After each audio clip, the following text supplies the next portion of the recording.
आज साडी नाही आहे, तर आज माझ्या हातात तुम्ही बघत असाल मस्त असा काळा मसाला आहे. रोजच्या वापरात येणारा अतिशय सुंदर आणि चवदार असा हा काळा मसाला किंवा गरम मसाला.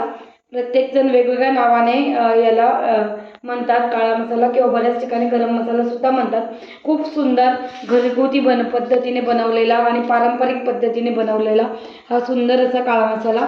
यामध्ये फक्त आणि फक्त आपले जे गरम मसाले जे असतात, खडा गरम मसाला जो असतो तो यूज केलेला आहे आणि आपली लवंगी मिरची आणि धने आणि सगळा आपला काळा मसाला गरम मसाला यामध्ये यूज केलेला आहे. तर हे सगळे पदार्थ मिळून या पदार्थांची लिस्ट तुम्हाला व्हिडिओच्या डिटेलमध्ये दिलेली आहे.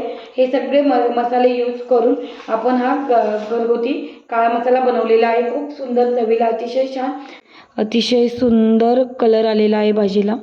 खूप सुंदर कलर आणि त्यापेक्षा सुंदर त्याची चव असणार आहे. नक्की ट्राय करा.